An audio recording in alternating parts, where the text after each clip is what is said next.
안녕하세요. 오늘은 서울시 강북구에 살고 계신 75세 김영숙 씨가 보내주신 사연을 들려드리겠습니다. 여러분의 일생과 비교하시며 들어주시면 감사하겠습니다. 여러분은 이런 상황을 어떻게 해결하셨는지, 혹은 주변에서 비슷한 경험을 한 분이 계셨다면 댓글로 경험들을 공유해 주세요. 그럼 사연 바로 읽어드리겠습니다. 저는 부엌에서 점심 준비를 하고 있었습니다. 그때 시어머니가 냉랭한 눈초리로 저를 바라보며 그 국은 너무 짜. 물 좀 더 넣어. 저는 시어머니의 지적에 고개를 끄덕이며 남편을 생각했습니다. 남편은 오늘도 회사에서 고된 하루를 보내고 있을 테니까요. 남편은 항상 일에 지쳐 집에 돌아오지만 회사가 작고 큰 형보다 돈을 더 못 번다는 이유로 시어머니에게 무시당하기 일쑤였습니다. 그때 현관문이 열리고 아주버님 상수가 들어왔습니다. 시어머니의 얼굴이 금세 밝아졌습니다. 상수야, 어서 와라. 네 저녁 차리고 있었다. 영숙은 상수를 맞이하기 위해 나가며 시어머니가 아주버님에게는 얼마나 따뜻하게 대하는지 다시 한번 느꼈습니다. 상수는 성공한 사업가로 항상 가족의 자랑이었습니다. 얘야, 아주버님 오셨으니 차라도 한 잔 타와라. 영숙은 상수에게 차를 건네며 마음속 깊은 곳에서 밀려오는 소외감을 느꼈습니다. 늘 차별받는 내 자신이 불쌍했습니다. 저녁 식사 시간이 되자 가족 모두가 식탁에 둘러앉았습니다. 시어머니는 상수를 중심에 앉히고는 그의 이야기에 귀를 기울였습니다. 늘 아주버님의 앞자리에는 고기와 다양한 반찬이 놓여 있었고 시어머니는 아주버님의 접시에 고기를 수북이 담아주며 환하게 웃으셨습니다. 시어머니는 아예 영숙을 무시하고 아주버님과 형님에게만 말을 걸었습니다. 희정아, 상수랑 둘이서 해외여행 어디 갔다 왔니? 형님은 얼굴에 미소를 띠며 대답했습니다. 네, 어머니. 일본 다녀왔어요. 남편이 일도 잘 마무리하고 저희 둘이서 오랜만에 즐거운 시간을 보냈어요. 역시 우리 아들 최고야. 네가 잘하니까 희정이도 잘하지. 영숙이 봐라. 맨날 집에서 밥만 하지 딴 거 할 줄 아는 게 뭐 있냐. 저는 그 대화를 듣고 있자니 속이 쓰려왔습니다. 하지만 남편은 어머니의 편애가 너무나도 익숙했고 무덤덤하게 받아들였습니다. 우리도 나중에 시간 내서 여행 다녀와요. 제가 부드럽게 말했지만 남편은 고개를 저었습니다. 지금은 힘들 것 같아. 우리 형편에 무슨 여행이야. 저는 남편의 대답에 마음이 아팠습니다. 그때 시어머님이 저에게 차갑게 말했습니다. 영숙아, 상수 먹을 후식 좀 준비해라. 저는 부엌으로 가서 후식을 준비하며 생각에 잠겼습니다. 언제까지 이렇게 차별받으며 살아야 할지, 이 가정에서 벗어나고 싶은 마음이 점점 커져갔습니다. 하지만 저는 억울한 마음을 느끼면서도 현실을 받아들이며 참을 수밖에 없다고 생각했습니다. 저는 새로운 시작을 꿈꾸었지만 현실은 너무나도 가혹했습니다. 저녁 식사가 끝난 후 저는 부엌에서 설거지를 하며 혼자만의 생각에 잠겼습니다. 하지만 어떻게 해야 할지 막막하기만 했습니다. 저는 시어머니의 차별과 무시에 더 이상 참을 수 없었지만 제 아이와 남편을 보고 참을 수밖에 없었습니다. 며칠 후 저는 거실에서 청소를 하고 있었습니다. 시어머님은 소파에 앉아 텔레비전을 보고 계셨고 아주버님과 형님은 외식을 하겠다고 했습니다. 어머니, 저녁에 같이 식사하실래요? 좋은 식당 예약해놨는데요. 시어머니는 아주버님의 제안에 기쁘게 대답했습니다. 그래, 우리 장남. 네가 가자는 데야 어디든 가야지. 형님은 저에게 다가와 은근히 비웃는 듯한 미소를 지었습니다. 오늘 저녁은 우리가 시어머님 모시고 가니까 신경 쓰지 말고 푹 쉬어. 시어머니는 집을 나서며 저에게 날카로운 목소리로 말했습니다. 영수가 거실 청소 좀 더 꼼꼼히 해라. 먼지가 그대로 남아있다. 그날 저녁, 저는 방에서 쉬고 있는 남편에게 다가갔습니다. 우리도 어디 나가서 외식할래요? 남편은 피곤한 표정으로 고개를 저었습니다. 여보, 나 너무 피곤해. 그냥 집에서 쉬고 싶어. 저는 그런 남편이 미웠지만 더 이상 강요할 수 없었습니다. 외식 후 돌아오신 시어머니가 방에 들어와 둘을 쏘아보며 말했습니다. 너 청소 안 했니? 집안일 좀 제대로 해라. 저는 참아왔던 억울함이 폭발할 것 같았습니다. 어머니, 저도 최선을 다하고 있어요. 왜 저한테만 이렇게 대하시는 거죠? 시어머니는 눈을 부라리며 다가와 저를 째려봤습니다. 내가 뭘 잘못했는지 몰라서 묻는 거냐? 이 집에서 내가 해야 할 일은 청소랑 밥이야. 내가 내 남편을 잘 챙겨야 될 거 아니야. 남편은 더 이상 참을 수 없다는 듯이 어머니에게 소리쳤습니다. 어머니, 이제 그만 좀 하세요. 아내도 힘들어하고 있어요. 시어머니는 남편의 반응에 놀라며 눈을 크게 뜨셨습니다.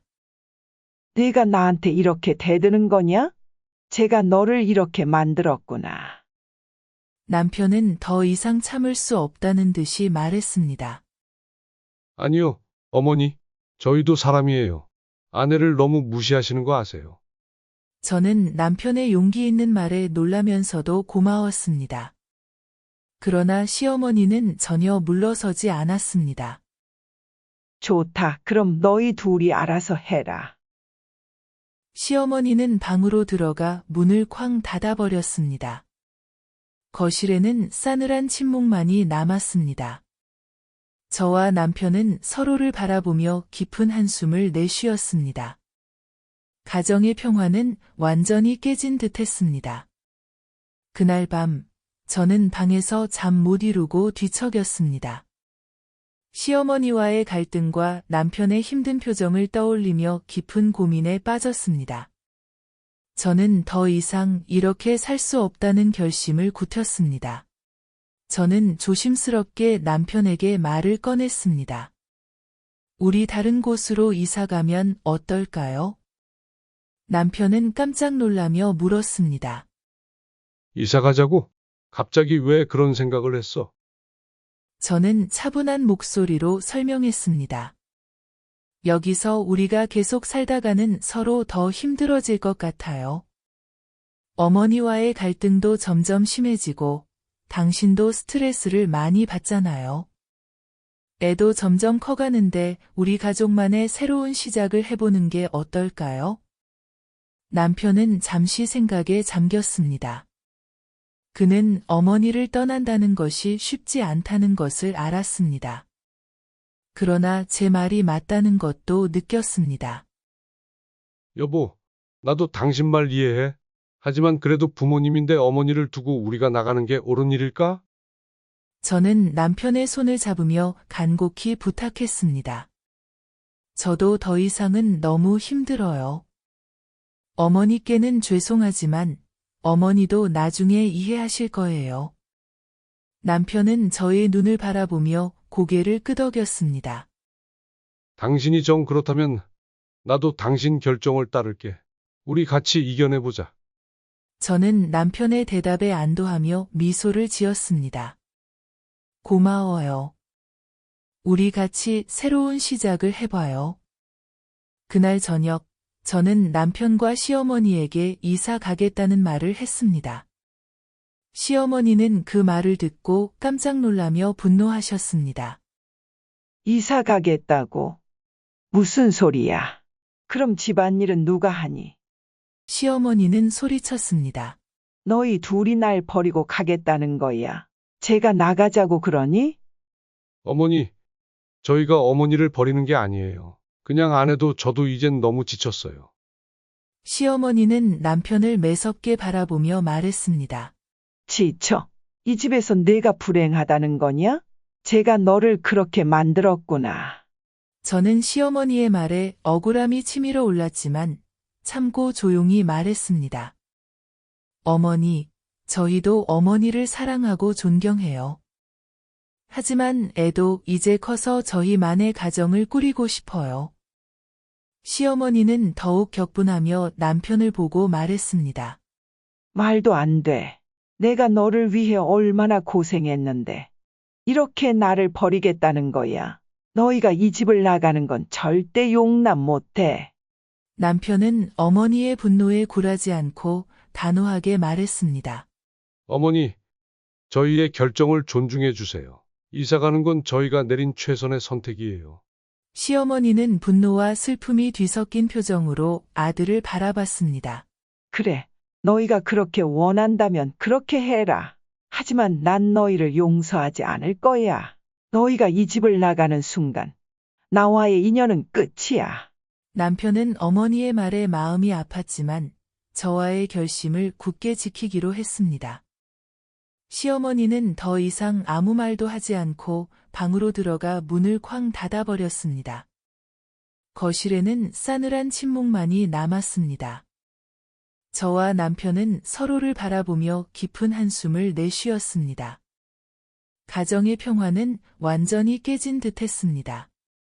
그날 밤 남편은 밤새 잠을 이루지 못했습니다. 그는 어머니의 얼굴과 제 말을 떠올리며 깊은 고민에 빠졌습니다. 어머니를 두고 떠난다는 생각에 마음이 무거웠습니다. 새벽이 되어도 그의 마음은 갈피를 잡지 못했습니다. 아침이 되자 남편은 결심한 듯 저에게 말했습니다. 여보, 아무리 생각해도 어머니를 두고 갈 수는 없을 것 같아. 내가 어머니를 저버리는 건 옳지 않은 것 같아. 저는 남편의 말을 듣고 하늘이 무너지는 것 같았지만 오랜 시간 고민 끝에 그의 결정을 이해하려 애썼습니다. 당신 마음 이해해요. 하지만 우리 이렇게 계속 살 수는 없잖아요. 남편은 제 손을 꼭 잡고 말했습니다. 미안해, 여보. 우리 조금만 더 참아보자. 내가 어머니를 설득해 볼게. 내가 열심히 노력해 볼게. 저는 남편의 말에 눈물이 맺혔지만 어쩔 수 없었습니다. 알겠어요. 우리 같이 이겨내봐요. 그렇게 우리는 다시 일상으로 돌아갔습니다. 그러나 시어머니는 저를 더욱 심하게 시가살이했고 남편마저 그런 어머니와 제 사이에서 점점 지쳐갔습니다. 어느 날 저녁 시어머니는 저에게 큰 소리로 소리쳤습니다. 너 때문에 우리 집이 이 모양 이 꼴아니야. 내가 이 집에 온 후로 우리 집안이 엉망이 됐어. 저는 참을 수 없는 억울함과 슬픔에 울음을 터뜨렸습니다. 남편은 그런 저를 안타깝게 바라보며 어머니에게 말했습니다. 어머니, 이제 그만하세요. 아내도 힘들어하고 있어요. 시어머니는 남편의 말에 더욱 화를 내며 말했습니다. 내가 저 여자 편을 들다니. 너도 똑같아. 아이고 세상에 믿을 놈 하나 없네. 그날 이후 저는 더 이상 참을 수 없다는 생각에 잠겼습니다. 그러나 남편을 위해 그리고 자식들을 위해 저는 모든 것을 포기하며 조금 더 참고 살기로 결심했습니다. 제 마음은 점점 무너져 갔지만 저는 저희 아들을 보며 참고 희생했습니다. 그렇게 시간이 흘러 10년이 지나고 시어머니는 결국 병으로 돌아가셨습니다. 지금 저는 시어머니를 회상하며 그 모든 것을 견뎌내며 살아온 시간들, 저는 많은 고통과 슬픔을 겪었지만 이제는 그 모든 것이 지나간 일이 되었습니다. 저는 창밖으로 비치는 밝은 햇살을 바라보며 미소를 지었습니다. 저는 새 삶을 다시금 살기로 했습니다. 과거의 상처는 이제 치유되고 저는 더 강한 사람으로 거듭났습니다. 저는 며느리를 바라보며 저의 젊은 시절을 떠올렸습니다. 시어머니와의 갈등 속에서 힘들었던 시간들, 그리고 그 모든 것을 견뎌내며 지금까지 살아온 저의 삶을 되돌아보았습니다. 우리 며느리는 괜찮겠지. 저는 마음속으로 생각했습니다. 며느리가 행복하게 살았으면 좋겠다. 저는 조용히 거실로 나가 며느리 옆에 섰습니다. 며느라, 내가 도와줄게. 저의 따뜻한 말에 며느리는 고개를 끄덕이며 미소 지었습니다. 그날 저녁, 저는 창밖을 바라보며 생각에 잠겼습니다. 어머니, 이제는 안녕히 가세요. 어머니를 용서하고 저도 제 삶을 찾을게요. 75세가 된 지금. 저는 남편도 일찍 먼저 보내고 혼자 지내고 있습니다. 매일 아침 눈을 뜨면 창문을 열고 상쾌한 바람을 맞으며 새로운 하루를 맞이하며 시작합니다. 저는 이제서야 제 삶을 다시금 살아가려 합니다. 저와 같은 일을 겪으신 많은 분들이 조금이나마 위로를 받으셨으면 좋겠습니다. 여기까지가 김영숙 할머니의 사연입니다. 여러분들은 어떻게 들으셨나요? 김영숙 할머니께 따뜻한 한마디와 여러분의 생각을 댓글에 남겨주시면 전해드리도록 하겠습니다. 좋아요와 구독, 그리고 알림 설정 눌러주시고 매일 새롭게 올라오는 사연 함께 들어보세요. 감사합니다. 지금까지 인생의 버디였습니다.